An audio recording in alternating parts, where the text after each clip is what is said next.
Welcome to the Hustler's Corner podcast. I am your host, Emeka Menakaya. I'm an actor, entrepreneur, and a student of self-development.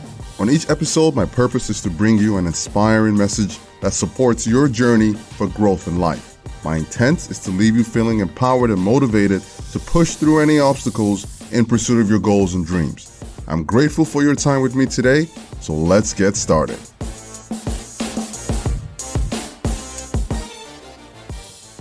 Hey guys, welcome to episode 11 of the Hustler's Corner podcast with yours truly, Emeka Menakaya. I hope everyone is well and your week is off to a good start. Thank you for taking the time to check out today's episode. It's a really good one, and I'm excited to share it with you guys. A big thank you to those of you that have subscribed to the podcast. And if you haven't subscribed already, you can do so by clicking the subscribe button via iTunes, Google Play, or Spotify, and you'll get a notification every time a new episode is released. And for news and updates, please follow us on Instagram at the Hustler's Corner Podcast and like our page on Facebook as well. All right, without any further ado, let's jump right into today's message, which is one we can all relate to, I'm sure. I'll be talking about how we can better understand and deal with failure when we are in the moment or going through the emotions of it. I'll touch on what causes our fear of failure and how not to be afraid of failure. And lastly, I'll also share tips on how we can better respond to failure so we can bounce back stronger and be more prepared than before. Now, I find the concept of failure to be quite interesting, actually. My understanding and perception of failure has definitely evolved over the years. Growing up, I understood failure to mean a very bad thing, and that I would be in a heap of trouble if I failed, for example, in a test in school or an exam. And I always feared what my parents would say or do to me, especially my dad. Those days, man. I remember feeling pressure not to fail in school because of what my parents would think and how disappointed they would be. I wasn't even too concerned with my own feelings as much as I was concerned with their actions, and I think that fear of disappointment motivated me to work harder in school every time. But now that I'm much older, I have a totally different perspective and understanding of the concept of failure. Sure, to a certain degree, I feel emotions of pain and disappointment anytime I feel like I failed at something. And I tend to be hard on myself at times. But I've also learned that in those moments that I need to show myself even more love and appreciation for even attempting to succeed. I remember when I wrote the PMP exam in 2016. Now, for those that don't know, PMP stands for Project Management Professional. And on my first attempt, I failed. And boy, was I pissed at myself. I think I even dragged myself to sleep that night. I was so mad because I knew I understood the material and the science of project management, and I couldn't understand how I failed. Now, the next day, when I was sober and able to do some reflection, I realized that I wasn't a failure. I knew I was smart. I just had to change my strategy for the exam. Because it's one thing to study for the PMP, and it's another to take the exam. And both would involve separate strategies. I understood this, and I identified what I needed to do. So I re-registered and took the exam 2 weeks after, and I passed. I'm sure there are a lot of folks who can relate to failing the PMP on their first attempt, or any exam at that. I feel you. And yes, it can be very frustrating. Now, because we all have different values and belief systems, failure can mean different things to different people. To one person, failure can mean the end of the world, accompanied by various emotions such as embarrassment, anger, sadness, anxiety, and shame. And to someone else, it could mean an opportunity to learn from your mistakes so you can be better the next time around and to also grow through the process. So to begin, here's a quote on failure that I like. Failure holds the seeds for greatness. So long as you water those seeds with introspection, they can be the root of your success. Daniel Lubetsky. Now, the first thing we must understand about failure is it's a part of life. We all have failed or will fail at something at some point in our lives. It's how we learn to be better. All the great ones in history are known to have failed. That's how they became great. Look at Michael Jordan, who is undoubtedly widely known to be the greatest basketball player of all time. Now, I'm a LeBron fan, and there are continuous debates on who's better. I always say, let's save the debate until LeBron is done playing, and we can compare stats then, alright? But Michael Jordan was cut from his high school basketball team and was told he didn't have any skills. Insane, right? Or take Warren Buffett, who is one of the richest men in the world. He was rejected by Harvard University. Robert Downey Jr., Iron Man, one of the most talented actors in Hollywood today, was able to bounce back from years of alcohol, drug addiction, and depression. J.K. Rowling. Walt Disney was fired from his job because he was told he had no imagination. Now these are just a few. I'm pretty sure if you look closely at your life, you will know someone who overcame adverse failure and is doing a whole lot better today. Your own life experience could be an example. Now, these days, I don't even like to use the word failure to describe a situation. I prefer to define those moments as learning experiences, taking responsibility for the situation, feeling the emotions that come with it, identifying what went wrong, and using my creativity to come up with better ways to execute the next time around. Failure is not trying and being unsuccessful. Rather, failure is not trying at all and giving up on something you truly desire because of your fear or lack of belief and confidence in yourself. How we choose to respond to failure will determine our next move and the course of our lives. Now, many of us are afraid of failing, or at least some of the time. This fear of failure, also known as atychiphobia, is when we allow the fear to stop us from doing the things that can move us forward to achieve our goals and dreams. Now, what are some of the causes of fear of failure? Number 1, experiencing a traumatic event at some point in our lives can be a cause of fear of failure. For example, maybe you gave a presentation or a speech at a public event and things didn't go so well. You then developed a fear of public speaking. Number 2, having critical or unsupportive parents during childhood could also be a cause of fear of failure. As a result of constant humiliation, being undermined and ridiculed, these negative emotions could carry over to your childhood. Number 3, perfectionism.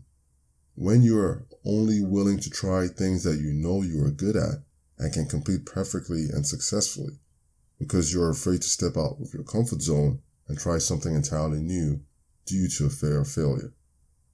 Number 4, low self-esteem or self-confidence.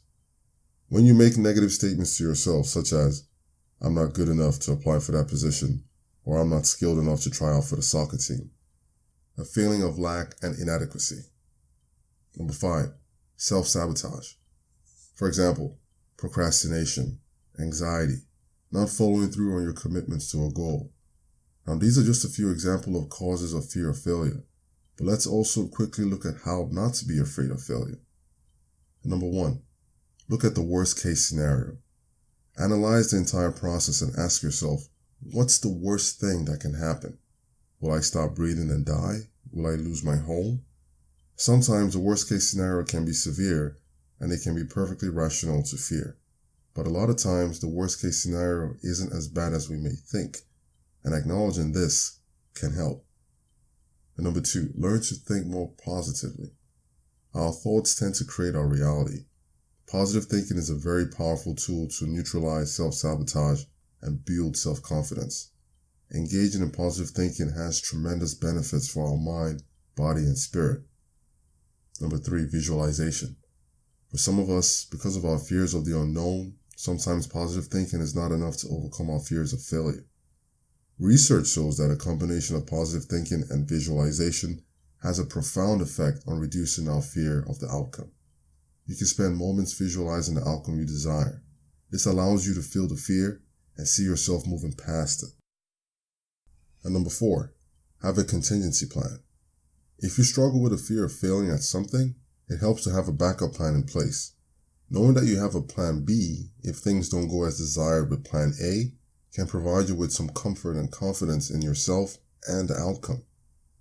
So I've talked about some of the causes of our fears of failure and how not to be afraid of failure. Now I'm going to share some tips on how we can better deal with and respond to failure. So number 1, embrace your emotions. Now, earlier on, I mentioned some of the emotions that arise as a result of failure. Sadness, anger, shame, embarrassment. Research shows that it's actually helpful to go through your emotions and not avoid them. Thinking about your emotions and not the failure itself is helpful. So go through your emotions. Let yourself feel bad for a bit, because this can provide you with the motivation you need to propel you to do things better the next time around. Number 2, change your perception of failure.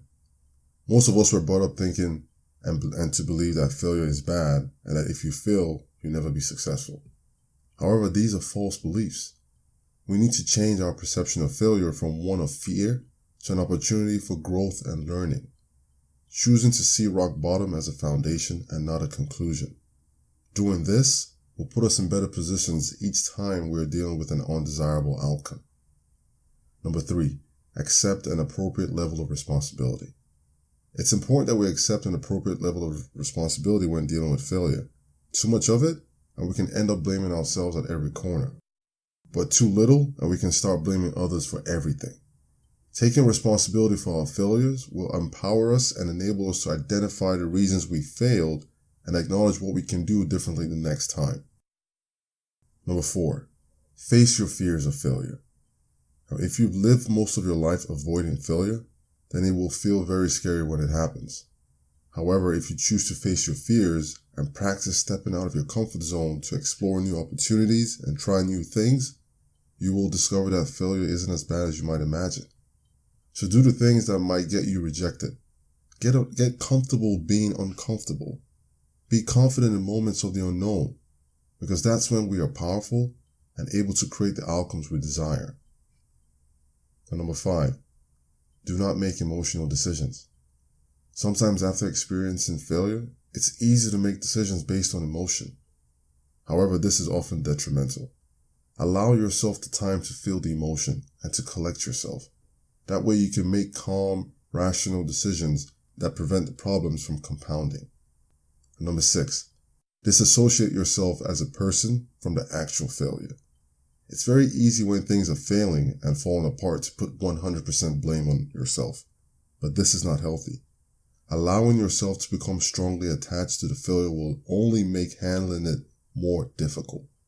Instead, understand and recognize it, but continue to live your life and be happy as you work towards your goal.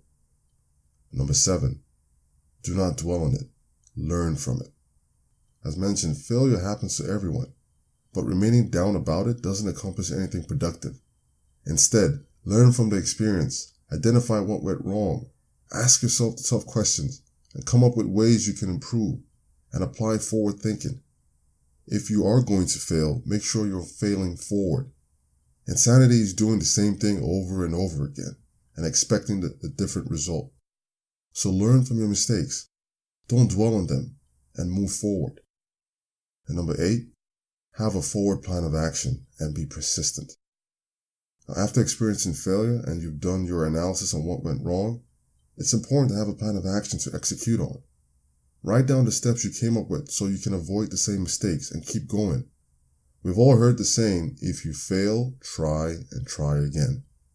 This is so true because one of the ingredients to success is persistence and patience.